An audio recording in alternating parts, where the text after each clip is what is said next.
دیکھیے بالکل سلمان اکرم راجہ صاحب کی بات بالکل ٹھیک ہے، مائنس عمران کسی صورت ہمیں قبول نہیں ہے۔ عمران خان ہی تحریک انصاف ہے، تحریک انصاف ہی عمران خان ہے، یہ ون مین آرمی ہے اور یہ ایک ہی آدمی کے پاس مینڈیٹ ہے تحریک انصاف کا۔ جہاں تک مذاکرات کی بات ہے تو ہم نے تو کبھی انکار نہیں کیا مذاکرات سے، لیکن آپ نے دیکھا ہوگا کہ ہم اس بار چاہتے ہیں کہ جو مذمت ہو یا مذاکرات ہو نتیجہ خیز ہو۔ ہم نے پہلی بھی 2-3 دفعہ مذاکرات کے آپ نے دیکھے ہوں گے کوشش کی گئی، لیکن وہ نتیجہ خیز نہیں ہوئی، کیونکہ جو حکومت اس وقت بیٹھی ہے یہ بے اختیار ہے، ان کے اختیار میں کچھ نہیں ہے۔ 17 سیٹوں پہ یہ لوگ بیٹھے ہوئے ہیں، غیر آئینی طریقے سے آئینی عہدوں پہ براجمان ہے، ان کے پاس فیصلہ لینے کا اختیار نہیں ہے، ان کے پاس کسی قانون سازی کا اختیار نہیں ہے، ان کے پاس ایون کے کسی پروجیکٹ کے پلس مائنس کا اختیار نہیں ہے۔ یہ ڈمیز ہیں، یہ صرف منہ دکھانے کے لیے سامنے بیٹھے ہوئے ہیں، فیصلے کہیں اور ہو رہے ہیں۔ اور آپ نے دیکھا ہوگا جس طریقے سے 26ویں 27ویں ترمیم منظور کرائی گئی، جس طریقے سے پارلیمنٹ سے طاقت لی گئی، جس طریقے سے سول سپریمیسی کا گلا گھونٹا، جس طریقے سے جمہوریت پہ شب و خون مارا گیا، جس طریقے سے آئین کو مسخ کیا گیا، تو ان کے ہاتھ میں کچھ بھی نہیں ہے، یہ فیصلے کہیں اور سے ہوتے ہیں۔ اور جہاں تک مذاکرات کی بات ہے تو بنیادی نکات ہمارے پرنسپلی ہم ایگری ہو چکے ہیں چغزئی صاحب کے ساتھ۔ اگر ان بنیادی نکات پہ بات حکومت کرنے کو تیار ہے تو ہم مذاکرات کی طرف جا سکتے ہیں۔ اور وہ بنیادی نکات دہرا دیجیے گا ذرا، کیا ہے سر؟ پہلا نقطہ یہ ہے کہ 8 فروری کو جو ڈاکہ مارا گیا ہمارے مینڈیٹ پہ، جو ووٹ ہمارے چوری ہوئے، جو مینڈیٹ پہ چوری کیا گیا، جس طریقے سے فارم 47 کی حکومت کو کھڑا کیا، اپنے مینڈیٹ کی واپسی پہ ہم بات کرنا چاہتے ہیں۔ اس کے ساتھ ساتھ ہم فریش الیکشن کی طرف جانا چاہتے ہیں، ایک نئے اے سی پی کے انڈر، اور عمران خان صاحب تک رسائی ہماری پولیٹیکل لیڈرشپ کی، سی ایم خیبر پختونخوا کی اور ان کی بہنوں کی ہونی چاہیے۔ یہ آپ کی بات چیت کے نکات ہیں یا آپ کی بات چیت کرنے سے پہلے پیشگی شرائط ہیں؟ اگر ان چیزوں پہ حکومت بات کرنے کو تیار ہے تو ہم بیٹھ کے کو تیار ہے، اگر اس میں سے ایک چیز پہ بھی یہ مائنس کرنا چاہتے ہیں یا بات نہیں کرنا چاہتے ہیں تو یہ بے اختیار لوگ ہیں، ہم کوئی بات چیت نہیں کریں گے۔ شوکت راجہ صاحب، آپ بڑی واضح پی ٹی اے کی رائے، اگرچہ ان سب میں پھر بھی بیرسٹر گوہر کی رائے مختلف ہے، وہ کہتے ہیں بس مذاکرات کریں باقی باتیں، وہ کچھ شاید تائید نہیں کر رہے، لیکن بہرحال پی ٹی اے کی سمجھتی ہے یا پی ٹی اے کے بہت سارے لوگ سمجھتے ہیں کہ عمران خان نہیں ہے تو مذاکرات نہیں ہے اور اس کا کوئی فائدہ بھی نہیں ہے، اور یہ شرائط ہیں جو شفیع اللہ جان صاحب بتا رہے ہیں۔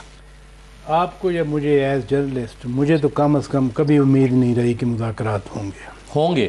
نہیں امید رہی مجھے، اچھا، کبھی نہیں ہوں گے مذاکرات، کیونکہ یعنی آپ کہہ رہے ہیں کامیاب ہونے کی امید، ہم سمجھتے ہیں کہ مذاکرات ہوں گے، کامیاب نہیں ہوں گے، لیکن آپ کہہ رہے ہیں کہ ہوں گے ہی نہیں، شروع ہی نہیں ہوں گے۔ آپ تو کامیابی تو بڑی دور کی بات آپ کیوں آپ کو لگتا ہے؟ اس لیے نو لیٹ می ایکسپلین۔ جی، جو شفیع جان صاحب بات کر رہے ہیں نا، وہ بالکل حقیقت بیان کر رہے ہیں کہ خان صاحب ہیں، وہ خان صاحب ہی پارٹی ہیں، انہوں نے ون مین آرمی کا لفظ استعمال کیا۔ ہم اپنے تجزیوں میں یہ بات کیا کرتے ہیں کہ خان صاحب کا جو حکم ہوگا وہی اس پہ امپلیمنٹ کیا جائے گا۔ وہ سلمان اکرم راجہ صاحب ہوں، آپ نے بیرسٹر گوہر خان کی بات کی، بیرسٹر گوہر خان نے کہیں نہیں یہ کہا کہ جی خان صاحب سے ملاقات کے بغیر بھی ہم مذاکرات کے لیے تیار ہیں، ایسی بات نہیں ہے۔ خان صاحب سے ملاقات ہوگی تو مذاکرات کوئی کریں گے۔ اور خان صاحب نے کیا کہا، آپ کو یاد ہے چند دن پہلے علیمہ خان صاحبہ نے کہا تھا آ کر کہ جو مذاکرات کی بات کر رہے ہیں وہ خان صاحب کے ساتھ ہی نہیں ہے، یعنی ادھر سے ایک ملاقات ہوئی، ان کو بتایا گیا، انہوں نے آگے یہ بیان دے دیا۔ تو میں ایز اے جرنلسٹ میں نہیں سمجھتا کہ خان صاحب مذاکرات کریں گے۔ بیسیکلی خان صاحب مذاکرات کرنا ہی نہیں چاہتے، وہ یقین ہی نہیں رکھتے مذاکرات پہ۔ وہ جن کے ساتھ کہتے رہے کہ جی میں ان کے ساتھ مذاکرات کروں گا، انہوں نے تو 1.5 سال پہلے وعدے کر دیا تھا کہ سیاسی جماعتیں آپس میں بات کیا کرتی ہیں، سیاسی لوگ بات کریں بیٹھ کے، ہم نہیں کریں گے۔ تو لہذا خان صاحب کی جہاں خواہش بات کرنے کی ہے وہاں تو بات چیت ہو نہیں سکتی، کیونکہ وہ پرنسپل پارٹی نے کہہ دیا ہم نہیں کریں گے۔ حکومت کے ساتھ بات کے لیے یہ شرائط ہیں۔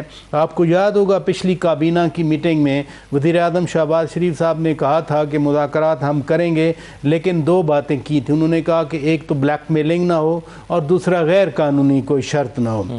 لہذا یہ جو 2 چیزیں سامنے آئی ہیں، ان کو گورنمنٹ اگر بلیک میلنگ اور غیر قانونی سمجھ رہی ہے تو پھر مجھے بتائیں، ہم صبح شام جرنلسٹ میں مذاکرات کا مخالف نہیں ہوں، لیکن ہوتے نظر نہیں آتے آپ کو۔ میں تو بلیو کرتا ہوں کہ کوئی بھی مسئلہ ہو، اور جمہوریت تو نام ہی بات چیت کا ہے، جمہوریت ہے ہی ڈائلاگ کا نام، لیکن آپ اور میں نے نہیں کرنا۔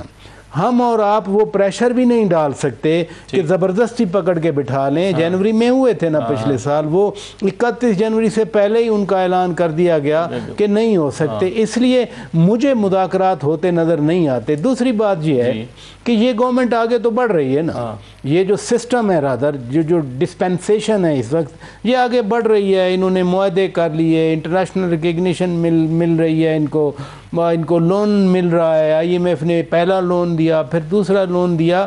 یا تو کوئی ایسی مجبوری آن پڑے, اس مجبوری میں یہ گورنمنٹ سمجھے کہ نہیں اب جو ہے وہ مذاکرات کام نہیں چل رہا, وہ ہو نہیں رہا, تو پھر مجھے یہ بتائیں اسد اللہ خان صاحب مذاکرات کدھر سے ہوں گے جب پرنسپل پارٹی نہیں مان رہی, PTI نہیں مان رہی. اس کے باوجود ہم دیکھ رہے ہیں کہ تلخیاں ہیں. اب لاہور میں ہم نے 3 دن تک دیکھا کہ اب ایک ماحول موجود ہی نہیں ہے, یعنی اپوزیشن کو ساتھ ملا کے چیزوں کو چلنے کا. محسن ناظر صاحب, جو ہم یہ کہتے ہیں کہ اگر ضرورت ہے مذاکرات کی, جیسے کہ آپ نے بھی خواہش کا اظہار کیا کہ بات چیت ہونی چاہیے, آپ ہی کے ایک اور سینئر لیڈر سعد رفیق صاحب کہتے ہیں کہ ہماری پرفارمنس کے ثمرات نہیں پہنچ رہے یا اس کی ریکگنیشن نہیں ہو رہی, اور وجہ یہ تلخیاں ہیں اور وجہ یہ ماحول ہے جو اس وقت موجود ہے.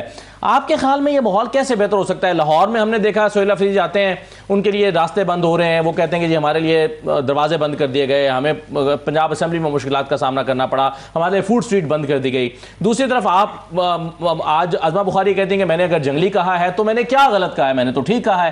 تو ایسے ماحول میں, اور پھر آج ملاقات اڈیالہ کے باہر اس وقت بھی دھرنا جاری ہے, ملاقات نہیں ہو رہی, چیزیں بہتر کیسے ہوں گی؟ اگر اتنی پسند ہے ہمیں پہلے. دیکھیے, میں آپ کو بڑی بات واضح چلتا ہوں. سیاست جو ہے نا, سیاست لڑائی نہیں ہے, سیاست جنگ نہیں ہے, سیاست کوئی ایسی چیز نہیں ہے جس کے بیچ میں آپ یہ سمجھیں کہ آپ نے حملہ آور ہونا ہے اور قلعہ فتح کرنا ہے. سیاست کیا نام ہے؟ سیاست ڈائلاگ کا نام ہے. سیاست کا مطلب یہ ہے کہ آپ نے مذاکرات کر کے اپنا موقف جو ہے اس کو تسلیم کروانا ہے. مذاکرات تبھی کیے جاتے ہیں جب کوئی ایک ایسی صورتحال ہوتی ہے جہاں پہ آپ سمجھتے ہیں کہ آپ تصادم کی صورتحال میں نقصان ہوگا, تو تبھی فریقین جو ہے مذاکرات کے لیے بیٹھ جاتے ہیں تصادم کو اوائڈ کرنے کے لیے. جب تک یہ تصادم والا رویہ اور مزاحمتی جو یہ سیاست ہے, یہ جو ایک ایلیمنٹ ہے اس کا, یہ تحریک انصاف کے لوگ اپنے ذہن سے نہیں نکال دیتے. دیکھیں, مزاحمت انسان کرتا ہے اپنا وجود دیکھ کے. اگر ایک جماعت ہے وہ اپنا وجود تسلیم کر لیتی ہے کہ جی میرا وجود یہ ہے کہ میری حکومت ایک صوبے میں ہے, 3 صوبوں میں میری گورنمنٹ نہیں ہے, مرکز میں میری گورنمنٹ نہیں ہے, اسٹیبلشمنٹ میرے خلاف ہے, تو اس میں میں مذاکرات کی جو اپنی ڈیمانڈ ہے وہ ہائی رکھوں گا یا لو رکھوں گا یا مڈل لیول پہ رکھوں گا. اب ان کو جو مذاکرات کی یہ تینوں شرائط یہ بیان کر چکے ہیں, ان میں سے کوئی بھی قابل قبول نہیں. قابل قبول کیا ہو سکتی ہیں چیزیں جو ان کے جائز مدار. 9 مئی کی معافی ان کو ہم نے نہیں دینی, وہ انہوں نے عدالتوں سے لینی ہے. اس میں اگر بلکہ میں تو اس چیز کا موقف کا حامی تھا کہ جب پارلیمنٹ پہ میں نے آپ کی بات میں, محترم میرے نوجوان ساتھی, میری عادت نہیں ہے کہ میں کسی کی نا بات میں مداخلت کروں, اور نہ ہی مجھے پسند ہے کہ میری بات میں کوئی مداخلت کرے. تو میں گزارش یہ کروں گا کہ جہاں تک یہ ہے کہ جہاں تک یہ سوال اٹھتا ہے کہ ہمارا اس میں مذاکرات میں یہ وہ کہہ رہے ہیں کہ 9 مئی, دیکھیں میں تو 9 مئی سے پہلے جب پارلیمنٹ پہ تحریک انصاف نے حملہ کیا تھا